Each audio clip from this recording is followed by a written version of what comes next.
Aunty आपकी शादी को कितने साल हो गए? बेटा 26 साल हो गए मेरी शादी को। कैसे झेल लिया आपने अपने आदमी को, मतलब कैसे निभा लिया आपने? कि तुम्हारी शादी को कितने साल हो गए हैं? अभी तो 3-4 साल ही हो रहे हैं। बाप रे, अभी तो तुमने बैटिंग भी स्टार्ट नहीं करी है, पीछे क्या परेशान हो रखी होगी तुम?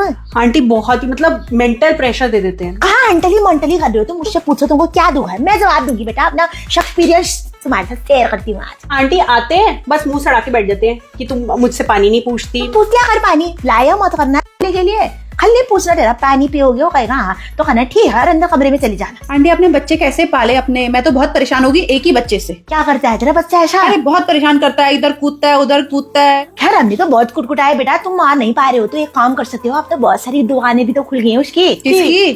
अरे जहाँ पेडिग्री नहीं मिलता है, जंजीर ला बांध दे, बाप आएगा खोल देना। ना यार आंटी, बेटा तो मेरा है, आप ऐसे कैसी बात कर रही हो? तो जेल फिर, यही तो बताना चाह रही थी मैं तेरे को। माँ का हृदय बहुत बड़ा होता है बेटा, क्या करेगा ज्यादा से ज्यादा, तेरा कीमती सामान ही तो तोड़ेगा। बस टेंशन नहीं लेना बेटा, वो तो मैं तेरे को भाव रही थी, तू क्या सोचती है करके। और आंटी जैसे अंकल कभी लेट आ गए, ऐसे पी पी के आ गए, तो तब क्या करती थी आप? बेटा अंकल जब पी के आते थे ना, पहले हमारा रोज घमासान होने वाला, तुम्हारी उम्र तक मेरे को भी ताकत थी लड़ाई करने की। अब तो मैं कुछ नहीं करती, अंकल आते हैं पीते हैं सोते हैं, रात को जोर जोर से झापड़ मारती हूँ, फट से उठते हैं। एक बार मैं कहूंगी क्या हुआ करके, तो उठ पानी पीते हैं फिर सो जाते हैं।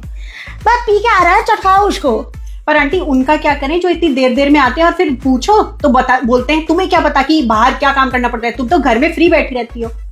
तुम भी बाहर जाना शुरू कर दो, जब ये घर में होता है तुम निकलो बाहर, उसको घबराने दो कि कहीं मैं काबिल कम तो नहीं लग रहा हूँ, तब जा रही है बाहर करके। जब घबराएगा ना अंदर से, फिर खुद आने लग जाएगा टाइम पे। या आप भी ऐसी करती थी अंकल के साथ? हमारे जमाने में कहाँ होता था, बेल्ट वेल्ट मार देते थे ना अंकल तुम्हारे, तो बेल्ट से लगती बहुत जोर से ना, इसलिए। आंटी आपने पुलिस में रिपोर्ट नहीं लिखवाई? अरे अपने आदमी का कोई कुछ कहता है? 90 के दशक में कॉमन ठहरा है यार ये, आदमी ने डांटा औरत ने अगर जवाब दिया तो फिर पीटेगी। जैसे तुम बाहर खाना खाने जाते हो, हम घर में बेल्ट खाते थे। तो आंटी आप अपना दुख कैसे बांटती थी? दुख क्या, सभी के सेम दुख हुए बेटा, हमको इतने दुख नहीं लगते थे जितना तुमको लगने लग गए हैं ना आजकल।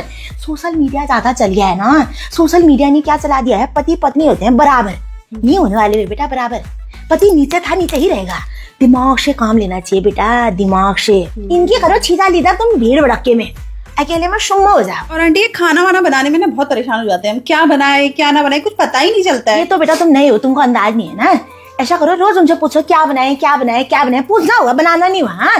पूछो कुछ और बनाओ कुछ और, आदमी को हर बार सरप्राइज दो तो उसकी उम्मीदें धीरे धीरे कम होने लग जाती है। जैसे पहले मैं 4 चीजें बनाती थी, फिर मैंने 2 चीजें करी, अब 3 चीजें करी, अब मैं फिर बहू के सहारे रुक गई हूँ। अब मैं सोचती हूँ वही आएगी वही खिलाएगी बुड्ढे को। आंटी अपने जमाने में आप कैसे कहते थे अंकल को कि मुझे घुमाने ले जाओ? बेटा घूमने के नाम पे मैं नुमाइश गई हूँ ज्यादा से ज्यादा, वो भी अकेले।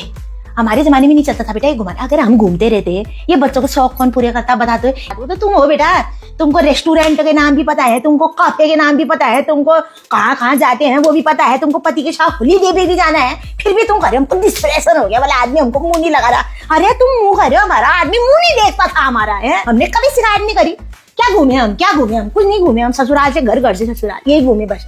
बेटा तुम लोग की जिंदगी में चाट पकौड़े रोज तुम खा ही रहे हो, कभी पिज्जा खा रहे हो, कभी मोमो, कभी बर्गर, फिर उसके बाद ये डिप्रेशन कहाँ से आ रहा है तुम्हारे बीच में? कहाँ जगह कहाँ आ रही है डिप्रेशन की? शादी हो डिप्रेशन, बच्चा है डिप्रेशन, आदमी घर में छोड़ के जा रहा है तुमको डिप्रेशन, आदमी बाहर नहीं ले जा रहा तुमको डिप्रेशन। तुम्हें कभी कभी ऐसा नहीं लग रहा कमी तुम्हारे अंदर ही है? वैसे आंटी आपने बहुत झेल रखा है यार, हमने तो कुछ भी नहीं झेला है।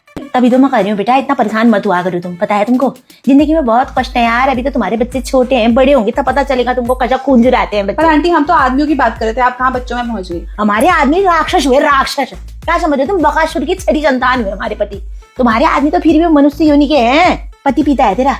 नहीं। पान गुटखा मसाला कुछ ना। मारता है तेरे को? नहीं। गाली करता है? नहीं। क्या करता है फिर गलत बेटा? बोलते ही नहीं, कभी कभार मैं बैठी रहती हूँ, कोई बात ही नहीं करते। आंटी वैसे आप भी बड़े स्मार्ट हो, आप कहाँ फंस गई अंकल के साथ? किस्मत, जब किस्मत खराब होती है ना बेटा तो लंगूर के गले में भी अंगूर आ जाता है ना, वही अंगूर हूँ मैं। आंटी ये कहते हैं मेरी पसंद बिल्कुल बेकार है। तो बेकार तो है, तूने तेरा पति नहीं देखा है जिसने तुमने शादी करी, तेरे को उस दिन अंदाज आना चाहिए था मेरी पसंद बेकार है करके। गलत क्या कहा उसने? आंटी आपकी बातें सुन के तो ऐसा लग रहा है कि आप डिप्रेशन से भी ऊपर वाली स्टेज में पहुंच गई हो। हमारा तो चल जाएगा बेटा, हमने तो काट लिए अपने दिन। अरे आंटी आप भी गई होगी, आपने कभी इस हिसाब से सोचा ही नहीं होगा। क्या पता बेटा हमको कौन ले जा रहा था, कहीं डिप्रेशन ही में ले जाते थे वो, हम तो कहीं नहीं जा पाए।